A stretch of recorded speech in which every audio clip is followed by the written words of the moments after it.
yani sisi hili tunaonesha ukubwa wa Yanga Afrika na tunaonesha utofauti wa viongozi wa Yanga Afrika na viongozi wa timu nyingine. Sisi viongozi wetu wana prioritize mambo ya msingi na ya kudumu ama mambo yenye uendelevu. Si umeelewa? Sisi hatuwazi magari.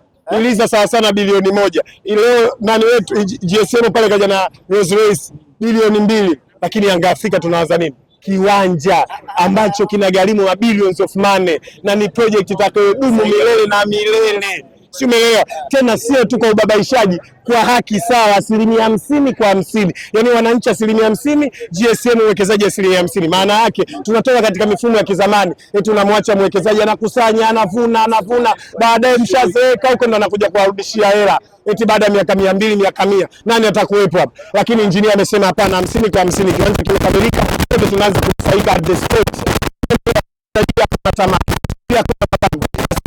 Na hapa 50 za kwangu, sio sijui 20 kwa leo.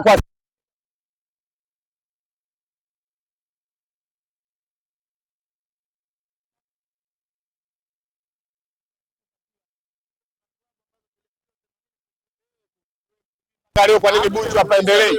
Watu wameambiwa kwa 80% kwa 20 mnakubali. Haya, kama hamkubali basi endeleeni kukopa viwanja. Yanga Afrika ila tajiri wetu hayuko hivyo. Tajiri wetu hayuko hivyo. Kiwanja chenu kina square mita ngapi? 35, 37 si na nusu, si ndio? Akaambia ina shida, square mita 37 na nusu na thamani ambayo ya uwanja utakaoijenga, pesa nitakazotumia ni nyingi sana, lakini kwa mapenzi nilokuwa nayo na mimi na kwa mifumo ya kisasa, yani uko na kampuni mahususi ambayo imeanzishwa kwa ajili ya kusimamia uwanja huo. Maana yake GSM awepo asiwepo, klabu ya Yanga Afrika iwe na mwekezaji gani au abadilike mwekezaji yoyote, bado kuna kampuni uwanja ubaki kwa mali ya GSM na Yanga Afrika. Hiyo ni akili kubwa. Akili kubwa, ndio maana tunaambia inabidi muwe na viongozi smart. Project ya Yanga Africa zinaendeshwa na kampuni separate kwa ajili ya uwanja. Hiko ni kitu kilicho cha ukomavu. Sawa, yani leo GSM aondoke Yanga, maana yake kampuni bado itaendelea kushirikiana na Yanga Africa ikiwa separate na GSM group of companies, lakini separate na klabu kama yote itakuwa inaendelea kushirikiana na Yanga Africa. Kamanda amesema ya akawaomba radhi na nyinyi msiwe kuwa kama hao. Sisi bado ana imani ya kufanyia, hamwezi kuwa sisi tuwezi kuwa na nani hao ambao wanajulikana makolo, kwani hawajulikani? Simba si ndio wanaoa vitu, wanapiga watu uwanjani, wanarushia makopo wachezaji, wanatukana viongozi au mashabiki wa Simba. Lakini washabiki wa Yanga tupo smart, na ndio maana nimeshangaa wamepewa tuzo ya klabu bora ambayo mashabiki wako wagomvi, usijui umeelewa, wanapiga viongozi, wanapiga wachezaji, wanarusha makopo, wana mafaini limbikizi. Wewe unakuwaje klabu bora wakati una viongozi smart wenye maono ya project za msingi kama hizi ambazo zina muendelezo? Unakuwaje wewe klabu bora wakati una idara ya habari ambayo ina use brand ya Yanga Afrika mpaka wawekezaji wanataka siku ndani ya Yanga?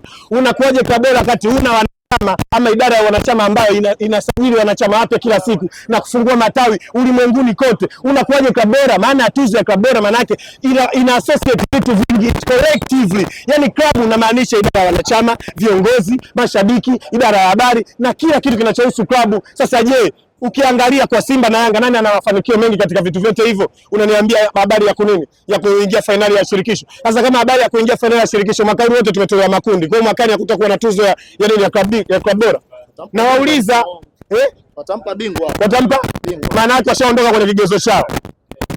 Maswali hayo Yanga tuna akili. Fikirieni, sisi tukiongea tunaongea kwa peni na hoja. Ndio maana sisi kipaumbele chetu iliza kuruns project sawa, ama mambo zaidi ya 500 kwa wakati mmoja na kwa ufanisi mkubwa. So akili ndogo hiyo. Yani Yanga Afrika ichukue makombe, timu hiyo na atmosphere nzuri, viongozi ya mashabiki wawe na engagement nzuri na timu, lakini timu endelee kupata wawekezaji na at the same time mnajenga uwanja. Si umeelewa? Simba hawana sifa ya viongozi wa namna hiyo. Si umeelewa? Waje wachukue somo hapa. Sio endelee kubebwa tu, endelee kuprioritize tu kwenye vitu visivyokuwa na maana. Bwana tuondoke huko bwana kwenye swala zima la ujenzi wa uwanja. Kesho ndo kesho, asemaye kesho huyo basi atakuwa muongo. CRDB Federation Cup hatua ya robo finali kuelekea nusu finali. Mchezo utawahusisha Young Africans dhidi ya JKT Tanzania. Miongoni mwa uwanja mgumu kwa upande wa Young Africans kupata matokeo dhahiri ni uwanja wa Meja Jenerali Isamuhyo. Je, kesho mtakwenda kutumia jumba lenu la maajabu? Yani umeniuliza swali la kimtego, yani kwamba kesho tutaenda kutumia jumba letu la maajabu. Wana Yanga tuna surprise kila mechi, tunakuja kitofauti. Lazima ukae kwa kutulia uone tutakuja na surprise gani. Sisi hatuwezi kukutonya wewe. Kama tutashuka na helikopta na maparachuti utajua wewe. Wewe subiri uone Yanga itaingiaje uwanjani. Mimi nikwambie ili iweje. Nyumba nyinyi mlijua kama tutaingia kwenye Magic House, hamjajua. Subirini surprise, afu mtakuja tutahojiana. Hii ndio Yanga Afrika. Kwa hivyo vyote lazima tuweke salama timu yetu, hivyo vyote lazima tuhakikishe Yanga Afrika inakuwa salama. Regardless wewe unasema nini, utaleta adhabu gani? Yanga Afrika, nikwambie tu kitu kimoja, sisi ndio wafanyaji mapinduzi wa mpira huu Tanzania. Vitu vyote vinavyoanzishwa venye positive nini, wanasema positive product katika nchi hii tunavianzisha sisi wana Yanga, sawa? Badala TFF bodi ya ligi wachunguze kwa nini watu hawataki kuingia vyumbani, wanakimbilia kutoa maadhabu. Sasa je, swali letu, wameingia hasara kwenye tozo zao za BMT, wakataka sisi tufanye compensation ya kuwalipia hela yao, wakatupa milioni 30.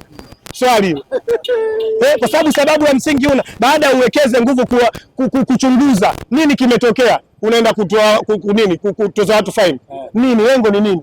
Lengo kuchukua hela au lengo kurekebisha mambo? Na ili urekebishe lazima ujue source ya mambo haya na nini, si unanielewa? Tuje kwenye miguu. Simba rafiki yangu anatuoga hadi sisi mashabiki. Ai, klabu ina mambo ya kizamani kweli rafiki yangu. Yaani hapa shatu majini rafiki yangu. Yaani mimi nianze kukosea kuongea. Season 2. Asa angalia ushambao. Sisi tunawaza kujenga viwanja, tunawaza kuchukua makombe, wao wanawaza ubwela season 2. Uswahili na ushamba tu. Badilikeni. Inabidi wabadilike, wajifunze kwa viongozi wa Yanga. Bwana kusema umesahau. Nimesahau bwana. Wachawi. Sio watu wazuri. Sio watu wazuri, wana wachawi. Lakini hao kuna baba tumewapa kazi, nakwambia safari hii watakubali. Kuna watu tumewapa kazi, safari hii watakubali, nakwambia. Niamini mimi. Si unatujua Yanga Afrika? Yanga Afrika unatujua? Sisi tukiamua jambo letu hakuna mtu akutukisiti. Hiyo ndio Yanga Afrika, na ndio maana naipenda Yanga. Si umeelewa? Ndio maana naipenda Yanga Afrika, kwa sababu Yanga Afrika nyeupe nyeupe, nyeusi nyeusi. Tukikupenda tutakusifia, ukituzingua tutakuchana. Si umeelewa? Hiyo ndio Yanga Afrika. Na jambo lenyewe hili hapa limerudi. Bwana, viongozi hao walivyoingia madarakani, viongozi wetu walituahidi moja ya priority yao namba moja ni kutuhakikishia wanatujengea uwanja. Leo imepita miaka 3. Sawa? Tumeshuhudia Yanga Afrika leo ina saini mkataba na GSM kujenga uwanja. Tunaelekea kwenye uchaguzi. Hawa viongozi walioanzisha hili jambo na ambao wameonyesha dhamira ya kulitimiza, naomba wana Yanga popote tulipo, tuacheni tamaa ya madaraka, tuacheni chokochoko, tuwaamini hawa watu. Hawa ndio watakao ikomboa Yanga Afrika. Yaani Yanga Afrika inakombolewa na Engineer Hersi, GSM, Arafatiaji na kamati tendaji yake. Hii tuendelee kuiamini. Hii kujifanya yeye ni mroa madaraka. Hawa ndio tunawataka waendelee kukamilisha projekti zetu za msingi. Hiyo na wasawa wananchi. Safari tukiingia katika mkutano mkuu, kauli mbiu ni moja tu, waliokuwepo waendelee, full stop. Waliokuwepo waendelee, full stop. Alex Ngai tumuone, Rogers Gumbo tumuone, Yanga Makaga tumuone, sio umeelewa? Tuwaone akina nani Muniri, sio umeelewa? Tuwaone akina Arafatiaji, Engineer Hersi akiwa iko top, na GSM ndio baba wao. Mwamba kabisa, mtu bingwa, hana tamaa. Wengine wasubiri watu wache. Kuna muda watu wache. Kwa hivyo ambavyo wamevionyesha kwa muda mfupi viongozi wetu, wametuonyesha kwamba wana uwezo wa kuvifanya vingi vikubwa wakipewa muda zaidi. Kwa hiyo na sisi tunawaamini na tunawapa muda. Wana Yanga sisi hatunaga tamaa na uongozi. Hatunaga tamaa na madaraka, sio kama watu wengine huko. Ngoja nikwambie, timu inaongozwa na Mwarabu, timu inaongozwa na mtu ngozi nyeusi. Ukimwona Muhindi kwenye timu hamna issue hapo, biashara hiyo.